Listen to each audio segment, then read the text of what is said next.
ہمارے لیے باعث برکت بھی ہوتا ہے اور شرعاً ضروری بھی ہے، جن میں آل رسول اور رسول اللہ صلی اللہ علیہ وسلم کا جن کی رگوں میں خون دوڑ رہا ہو، جو وہ یقیناً قابل احترام ہوتے ہیں، ان سے زیادہ کوئی احترام والا نہیں۔ کوئی خواہ علم کے جس مرتبے کو بھی پہنچ جائے، وہ کسی ہلکے پھلکے سید، کسی بے علم سید کا بھی مقابلہ نہیں کر سکتا، کیونکہ ہر چیز تو دنیا میں اپنی چاہوں سے، اپنی مرضی سے حاصل کی جا سکتی ہے، لیکن سیادت نسب رسول ہونا یہ اپنی مرضی پر منحصر نہیں، یہ اللہ تعالیٰ کی مرضی پر منحصر ہے کہ وہ کس کو سیدوں کے خاندان میں پیدا کرتا ہے۔ کوئی اگر چاہے کہ میں محدث ہو جاؤں تو ہو سکتا ہے، کوئی چاہے کہ میں مفتی اعظم بن جاؤں تو بن سکتا ہے، لیکن کوئی چاہے کہ میں اپنی مرضی سے سید بن جاؤں تو یہ اگرچہ آج کل لوگوں نے بننا شروع کر تو دیا ہے، لیکن وہ بے شک بنے پھرے، لیکن اللہ اور اس کے رسول کے نزدیک سید وہی ہیں جن میں رسول اللہ صلی اللہ علیہ وسلم کا خون اقدس جاری ہے۔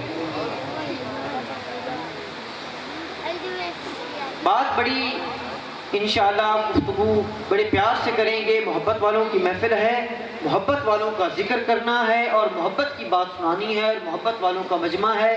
میں بھی دل میں ڈھیر ساری امنگیں لے کر آیا ہوں، انشاءاللہ اگر آپ کے ذوق نے ساتھ دیا تو پھر بڑی باتیں ہوں گی، اگر آپ نے ذوق کم دکھایا تو پھر یہی ہوگا کہ جو باتیں میں ذہن میں سوچ کے آیا ہوں وہ سنا دوں گا، اور اس سے اگلی باتیں جو ذوق پیدا کرنے والی مزید ہوتی ہیں وہ پھر رہ جائیں گی۔ یہ آپ کی مرضی پہ منحصر ہے کہ آپ کس طرح کا ذوق دکھاتے ہیں۔ آپ اگر سنیں گے، مجھے زیادہ نعروں کی اور زیادہ گونج سبحان اللہ کی ضرورت نہیں ہوتی، صرف آپ کی توجہ درکار ہوتی ہے۔ اگر آپ کی توجہ مجھے میسر ہے تو پھر سب کچھ میسر ہے۔ اگر آپ توجہ نہیں کر رہے، آپ سو رہے ہیں، تو جس بھائی کو نیند آ رہی ہو وہ آرام سے اٹھے اور گھر اپنے جا کے آرام کرے، یا جو اوپر سے آئے ہوئے مہمان ہیں ان کو نیند ستانے لگے، تو بہتر ہے کہ وضو کرنے اتنا سفر کر کے آئے ہیں، نہ وضو کر سکے تو مسجد میں جا کے آرام سے استراحت افزا ہو جائیں، وہ کوئی آدمی ڈسٹرب نہیں کرے گا۔ لہٰذا وہ پلیز اپنی جو نحوست ہے نیند کی وہ محفل پہ نہ ڈالیں۔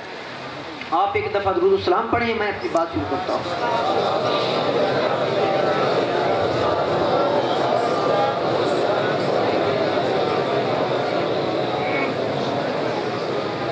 میرا سٹائل تھوڑا مختلف ہے، میں بیسیکلی مقرر نہیں ہوں اور نہ ہی تقریر بازی میرا شغل ہے، بس ایک خانقاہ کا نمائندہ ہوں، اور خانقاہ میں پڑھاتے درس و تدریس کرتے بس تھوڑا سا بولنے کا ڈھنگ آ گیا ہے، اس لیے میرا تھوڑا سٹائل مختلف ہے۔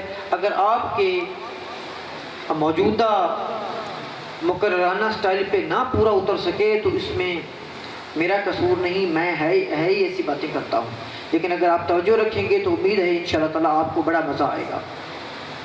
ویسے بھی ذکر صالحین ہے اور ذکر انبیاء ہے، اور حدیث مبارکہ میں آتا ہے کہ ذکر الانبیاء من العبادت، کہ انبیاء کا ذکر کرنا بھی ایک قسم کی عبادت ہے، وذکر الصالحین من الکفارۃ، اور صالحین کا ذکر کرنا یہ کفارہ ہے۔ کفارہ ہوتا ہے جو گناہوں کو مٹا دیتا ہے اور مٹا کر نیکیوں میں بدل دیتا ہے۔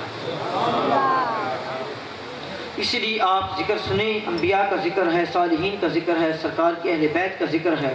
اللہ تعالیٰ جل مجدہ نے سورہ احزاب میں بڑی مشہور و معروف آیت آپ کے سامنے پیش کر رہا ہوں، انما یرید اللہ لیذھب عنکم الرجس اہل البیت ویطہرکم تطہیرا۔ سادہ ترجمہ اس کا ہے کہ محض اللہ تعالیٰ کی یہ مرضی ہے، اللہ تعالیٰ کا یہ ارادہ ہے، اللہ تعالیٰ یہ چاہتا ہے کہ اے اہل بیت تم کو پاکیزہ رکھے ہر ناپاکی سے، اور جس طرح پاکیزہ رکھنے کا حق ہے اس طرح پاکیزہ رکھے۔ اکثر ترجمے والوں نے اس کا ترجمہ لکھا ہے کہ اللہ چاہتا ہے کہ تم کو پاک کرے، میں نے اس کا جان بوجھ کر ترجمہ کیا ہے کہ پاک کرے نہیں، اللہ تعالیٰ تم کو پاک رکھے اور کرے میں بڑا فرق ہے۔ کرنا وہ ہوتا ہے خدا نخواستہ جو چیز پہلے سے پاک نہ ہو اس کو دوبارہ پاک کرنا پڑے، وہ پاک کرنا ہوتا ہے، اور پاک رکھنا وہ ہوتا ہے کہ کوئی چیز پہلے سے بھی پاک ہو اور بعد میں بھی اس کو پاک رکھا جائے۔ چونکہ یہ دنیا دنیون سے ہے، اور اس کا مطلب ہے گھٹیا چیز، اور حدیث شریف میں آتا ہے کہ جو دنیا غلاظت کا ڈیر ہے اور اس کے چاہنے والے کتے ہیں، تو اس کا مطلب ہے کہ دنیا گھٹیا چیز ہے، اللہ اور اس کے رسول کے نزدیک اس کی کوئی وقت نہیں۔ لہٰذا اسی لیے اس کا ترجمہ میں نے یوں کیا، بلکہ آخری وقت کے مولانا غلام رسول آخری وقت کے یہ مترجمینوں میں سے مولانا اشرف علی تھانوی بازی لے گئے، انہوں نے یہی ترجمہ لکھا ہے۔ باقی سب انہوں نے کہا ہے، کسی نے کہا کرے دور رکھے، یہ کرے وہ کرے، انہوں نے کہا کہ اے اہل بیت رسول، اللہ تعالیٰ کا یہ ارادہ ہے وہ کہ ہر قسم کی ناپاکی تو کو تم سے دور رکھے جس طرح دور رکھنے کا حق ہے۔ وَيُطَهِّرُكُمْ تَطْهِيرًا۔ انما کا لفظ جو ہے یہ گرامیٹیکلی لحاظ سے اس کا مطلب ہوتا ہے محض، یہ کلمہ حصر کے لیے بولا جاتا ہے۔ جو عربی دان بیٹھے ہیں وہ بات سمجھ رہے ہوتے ہیں، میں دوسرے لفظوں میں آپ کو سمجھاؤں۔ انما کا جہاں مطلب آ جائے اس کا مطلب اردو میں یہ ہوتا ہے کہ اس کے سوا اور کوئی نہیں، یعنی بس یہی، اس کے سوا اور کوئی نہیں، بس یہی۔ اور یہ عموماً جو ہے یہ اسم کی بجائے فعل پر اس کا اطلاق ہوتا ہے، اور اس کا اب فعل پر اطلاق ہوا تو اس کا مطلب ہے کہ یہ یرید پر اس کا اطلاق ہوا، یریدوں پر، یعنی اللہ کا ارادہ ہے، اللہ یہ ارادہ رکھتا ہے۔ اے اہل بیت رسول، محض اللہ کا ارادہ ہے، میرے عزیز توجہ ہے، محض اللہ کا یہ ارادہ ہے۔ میں نے پوچھا مالک اس میں کسی اور کا ارادہ شامل نہیں؟ فرمایا نہیں، دنیا والے کو ارادوں کا کیا پتہ، کل کو کسی کا ارادہ بدل جائے، محض اللہ کا ارادہ ہے۔ اور جو اللہ کا ارادہ ہوتا ہے وَلَن تَجِدَ لِسُنَّتِ اللَّهِ تَبْدِيلًا، اللہ تعالیٰ کی جو سنت ہے وہ تبدیل ہونے کے لائق وہ نہیں ہے، وہ نہیں تبدیل ہوتی۔ انکم، یہ دو چیزیں اس میں بہت ضروری ہیں۔ انکم کا مفہوم یہ ہے، اس سے جو پچھلی آیتیں، یہ سورۃ احزاب کی آیتیں ہیں، اس سے جو اس آیت مبارکہ سے سابقہ آیتیں ہیں، پچھلی آیتیں ہیں، وہ بھی تو ساری ازواج مطہرات کے لیے ہیں، ان میں ہنہ اور کنہ کے صیغے آتے ہیں، مؤنث کے صیغے آتے ہیں، اور اس سے جو اگلی آیتیں ہیں یعنی بعد والی آیتیں ہیں وہ بھی ساری ازواج مطہرات کے لیے ہیں، اور یہ بھی ایک مکمل آیت نہیں بلکہ ایک آیت کا ایک جزو ہے۔ عام روٹین کی بات ہے، اگر کوئی آدمی گفتگو کر رہا ہو تو وہ ایک دم مؤنث کے بعد عورتوں کے ساتھ بات کرتا کرتا مذکر کی بات کرنے لگ جائے تو بندے کہیں گے عجیب آدمی ہے، بات عورتوں سے کر رہا تھا اور اچانک مردوں سے بات کرنے لگ گیا۔ تعجب ہوگا نا، یعنی بندہ کسی عورت سے مخاطب ہو کہ وہ عورتیں اس طرح کی ہیں، وہ یہ کی، انہوں نے یہ کیا، انہوں نے فلاں کیا، وہ سوتی اس طرح کھاتی اس طرح، تو ایک دم بندہ مردوں کا صیغہ کیا کہ ان مردوں نے بھی یہ کیا، تو بندے بڑا تعجب کریں گے۔ اور اللہ تعالیٰ نے تعجب پیدا کرنے کے لیے ہی مؤنث کے صیغوں میں یہ مذکر کا صیغہ لایا۔ اس کو گرامیٹیکلی جملہ معترضہ بھی کہتے ہیں کہ جس کی طرف زیادہ توجہ دلوانی ہو تو کوئی اچانک بات کر دو، جس طرح طلاق کے مسائل بیان ہو رہے تھے سورۃ بقرہ میں، اچانک سورہ عصر کا نماز عصر کا ذکر آ گیا کہ نماز وسطیٰ کو مضبوطی سے تھام رکھو۔ یہ جملہ اس کا مطلب ہوتا ہے کہ یہ بہت اہمیت والی بات ہے، اللہ تعالیٰ بات ازواج نبی کی کر رہا ہے، لیکن اچانک جو ہے اللہ تعالیٰ کا انداز تخاطب بدلا، اور تخاطب کا انداز جو ہے یہ مؤنث کی بجائے مذکر کی طرف آ گیا کہ اے اہل بیت نبی بما مردوں کے، اللہ تعالیٰ یہ چاہتا ہے کہ ہر نجاست ہر گندگی کو تم سے دور رکھے جس طرح کے دور رکھنے کا حق ہے۔ سمجھے ہیں؟ اللہ تعالیٰ نے تعجب اس لیے پیدا کیا تاکہ اس کی اہمیت کو واضح کیا جائے۔ اور پھر دوسری بات ہے کہ اگر اہل بیت رسول کا صرف ازواج کا ذکر ہوتا تو پھر اس کا مطلب ہے کہ جن کا ذکر اللہ کو مقصود تھا وہ رہ جاتا۔ اللہ کا مقصد یہ ہے کہ علی کا بھی ذکر ہو، حسن کا بھی ذکر ہو اور حسین کا بھی ذکر ہو، اسی لیے فرمایا انما یرید اللہ لیذھب عنکم الرجس اہل البیت ویطہرکم تطہیرا۔ محض صرف اللہ کا یہ ارادہ ہے کہ تم کو اے اہل بیت نبی پاک رکھے ہر نجاست سے جس طرح کے پاک رکھنے کا حق ہے۔ یہ صیغہ مردوں کے لیے آ گیا۔ اب میں ایک اور بات پوچھتا ہوں، بڑے ذوق کی بات ہے، اللہ کا یہ ارادہ تھا نا، بولے نا، اللہ کا یہ ارادہ تھا۔ اب میں ایک بڑا ذوق کا سوال کروں گا کہ یہ اللہ کا ارادہ کب سے تھا؟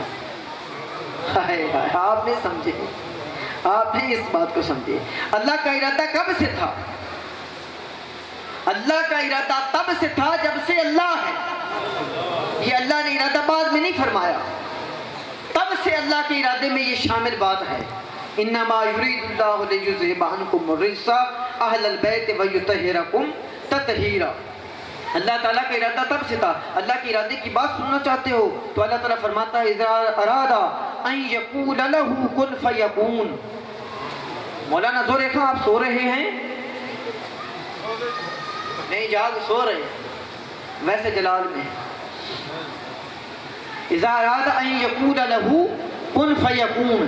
اللہ کا ارادہ اتنا قوی ہے. اللہ کے ارادے کی طاقت دیکھیے کہ اللہ نے جب ارادہ کیا اذا اراد ان یقول له تو اللہ نے اس کو کہا کہ ہو جا تو وہ ہو گیا. پورے ایک کن سے پوری کائنات تخلیق ہو گئی. وَإِذَا أَرَادَ أَن يَقُولَ لَهُ. میں توجہ آپ کی اس ایک اور طرف دلانا چاہتا ہوں. اذا اراد ان یقول له اللہ تعالیٰ نے اس کو کہا کہ تو ہو جا اور وہ ہو گیا. میں پوچھتا ہوں کہ اس وقت کیا چیز تھی جس کو اللہ نے کہا ہو جا تو وہ ہو گئی؟ یہ آیات ثابت کرتی ہیں کہ اللہ کے ارادے سے یہ کن فیکون سے پہلے بھی کوئی بات تھی. لاہو یعنی اللہ نے اس کو کہا تو صاف ظاہر ہے اس وقت نور محمدی تھا یا اللہ تعالیٰ کا نور تھا.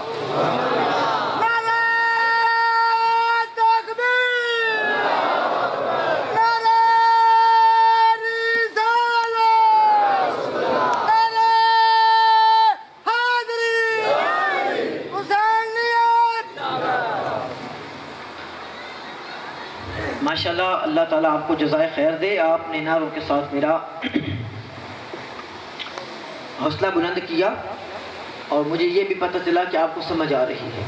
ایک میں آپ کو بات کروں کہ جب امام حسین علیہ السلام کا نعرہ لگانے کو جی چاہے تو یہ پرانا نعرہ جو ہے یہ ترک کرتے ہیں. حسینیت زندہ باد اور نعوذ باللہ دوسرا بکواس مرد آباد. بعض بھولے بھالے لوگ اس وقت بھی زندہ باد کہہ دیتے ہیں اور یہ کوئی نعروں میں نعرہ بھی نہیں ہے. آپ جب امام حسین علیہ السلام کا نعرہ لگانا چاہیں تو کیا کریں؟ نعرہ شہادت یا حسین. لگائیں ذرا نعرہ شہادت یا حسین. اذا اراد ان یقول له جب اللہ نے ارادہ کیا تو اس کو کہا. بھائی کس کو کہا؟ کوئی ہے مفسر اس کا جواب دینے والا؟ کس کو کہا؟ اللہ نے ارادہ تو کر لیا اور پھر کس کو کہا؟ اس کا مطلب ہے کہ اللہ نے کون سے پہلے بھی کوئی چیز پیدا کر رکھی ہے. اسی لیے تو پیر میرے علی شاہ صاحب نے فرمایا کن فیکون تکل دی گل ہے جیسا اگے دی پریت لگائی.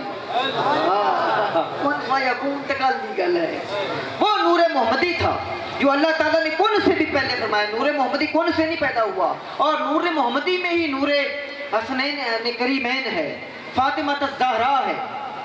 اسی میں نور میں شامل تھا کہ نہیں شامل تھا؟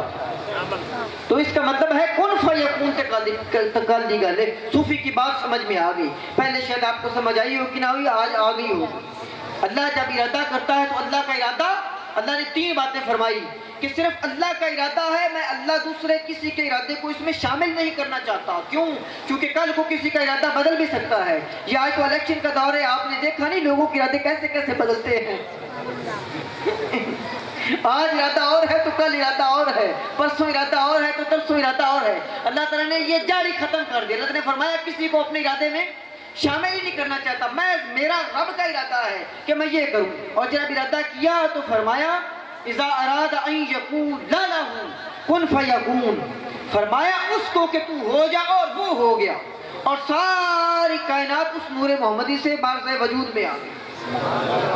اہل البیت کا اہل کا جب بھی لفظ آتا ہے نا تو گھر کی طرف خیال جاتا ہے. آپ نے سنا نا اہلیہ, ازواج مطہرات بھی بے شک اس میں شامل ہیں لیکن تن پاک کا دائرہ اور ہے, باقی اہل بیت کا دائرہ اور. یہ جب ہم اگلی آیات اور پڑھیں گے اور حدیث مبارکہ کے آپ کو حوالے پیش کریں گے تو آپ کو پتہ چل جائے گا. کیونکہ ہمارے پاس دو ہی سورس ہیں, آپ کو زیادہ الجھانا نہیں چاہتا. قرآن اور حدیث. قرآن کی بات کریں گے یا حدیث کی بات کریں گے, ہمارے پاس صرف دو ہی سورس ہیں. اور حدیث کی راویہ بھی ہیں حضور نبی علیہ الصلوۃ والسلام کی محبوب اور لاڈلی بیوی حضرت ام المومنین حضرت عائشہ صدیقہ رضی اللہ تعالیٰ عنہ. اور روایت کرنے والے ہیں امام مسلم. آپ فرماتی ہیں کہ ایک دن نبی علیہ الصلوۃ والسلام فخرج نبی صلی اللہ علیہ وسلم, آپ ایک دن گھر سے نکلے اور آپ پہ تھی مرتن مرحل, ایک کمبلی, مرتن مرحل من شہر اسود, کالی کمبلی تھی، کالے بالوں کی بنی ہوئی۔ جب کالی کمبلی آپ اوڑھ کے بیٹھ گئے تو آپ فرماتی ہیں ثم جاء الحسن، تو پھر حسن دوڑتے دوڑتے آ گئے۔ راویہ کون ہے؟ حضرت عائشہ صدیقہ روایت کر رہی ہیں کہ پھر آپ جب کالی کمبلی اوڑھ کے بیٹھ گئے تو امام حسن تشریف لے آئے، فَأَدْخَلَهُ، آپ نے ان کو بھی اپنی کمبلی میں چھپا لیا۔ ثم جاء الحسین، پھر حسین آئے، آپ نے ان کو بھی کمبلی میں چھپا لیا۔ ثم جاءت فاطمہ، پھر فاطمہ آئے، آپ نے ان کو بھی کمبلی کے نیچے چھپا لیا۔ ثم جاء علی، پھر علی آئے اور آپ نے ان کو بھی کمبلی کے نیچے بٹھا لیا اور فرمایا اللہم ہؤلاء اہلی، یا اللہ میری تو یہی اہل بیت ہے، یذہب عنہم الرجس وَأَهْلَ الْبَيْتِ وَيُطَهِّرُهُمْ تَطْهِيرًا، ان سے نجاست اور پاکیزگی کو ہمیشہ کے لیے دور فرماؤ۔ اب کالی کمبلی کے نیچے کتنی ہستیاں ہو گئیں؟ 5 ہستیاں ہو گئیں، یہی 5 تن ہیں۔ لوگ کہتے ہیں کہ یہ عقیدہ 5 تن کا تم نے گھڑ دیا، یہ ہم نے نہیں گھڑا، یہ اللہ کا ارادہ ہے 5 تن پاک کر۔ یہ عقیدہ ہم نے نہیں گھڑا، یہ رسول اللہ کا عقیدہ ہے۔ اچھا ایک اور بات بڑی عجیب ہوئی، اس وقت حضرت ام المومنین سلمہ بھی موجود تھی۔ آپ آئیں اور آپ نے فرمایا انا منہم یا رسول اللہ، یا رسول اللہ میں بھی ان میں ہوں۔ آپ نے فرمایا انا کی علی خیر، ان میں داخل نہ ہو، تو پہلے سے ہی خیر پر ہے۔ یعنی مطلب یہ ہے کہ تو پہلے سے خیر پر ہے، لیکن ان کا دائرہ اور ہے، باقیوں کا دائرہ اور ہے۔ یہ 5 اور چیزیں ہیں اور باقی جو ہیں وہ اور چیزیں ہیں۔ آپ مجھے یہ بتائیں کہ حضرت صابرہ شاکرہ صدیقہ، حضرت زینب عالیہ طاہرہ مقدسہ مطہرہ، وہ جو ہیں وہ حضرت علی اور حضرت سیدہ فاطمہ الزہرا کی صاحبزادی ہیں نا، وہ اس وقت سوئی ہوئی تھی۔ حضرت ام المومنین ایک دوسرے ابن اساکر کی روایت مولانا یوں بھی ہے کہ آپ ام سلمہ نے نا ان کو اٹھا کے تو ساتھ لے آئیں اور ساتھ آپ رو رہی ہیں۔ سرکار نے فرمایا ما یبکی کی، تمہیں کس چیز نے رلایا، تمہیں کس چیز نے رلایا؟ ام سلمہ کہتی ہیں یا رسول اللہ آپ نے مجھ کو اور میری بیٹی کو اس سے محروم رکھا۔ آپ نے فرمایا نہیں، تم دونوں خیر پر ہو، تم اور تمہاری بیٹی، لیکن یہ 5 اور ہیں، وہ 5 اور ہیں۔ اگر کسی مولوی کا یا کسی ذاکر کا یا کسی اور کا عقیدہ گھڑا ہوتا تو سیدہ زینب بھی اس میں شامل ہوتی۔ جب جس کالی کملی میں جن 5 ہستیوں میں زینب کو اجازت ہونے کی داخل نہیں، ان میں کسی اور کو اجازت ہونے کی داخل کیا ہے؟ ایک دفعہ نعرہ لگا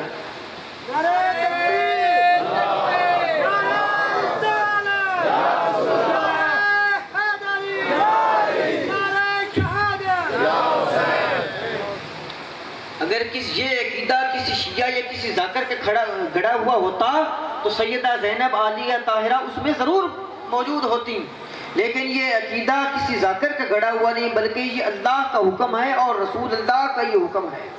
یہ رسول اللہ یوں چاہتے ہیں، بیدم یہی تو 5 ہیں مقصود کائنات، خیر النساء حسین و حسن مصطفیٰ علی۔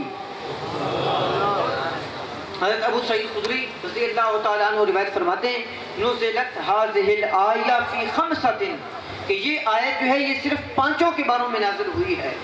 جب رسول خدا بھی کہیں، جب اللہ کا بھی یہ ارادہ ہو، کوئی کام ایسا بھی ہے جو اللہ کے رسول نے اللہ کی مرضی کے خلاف کیا ہو؟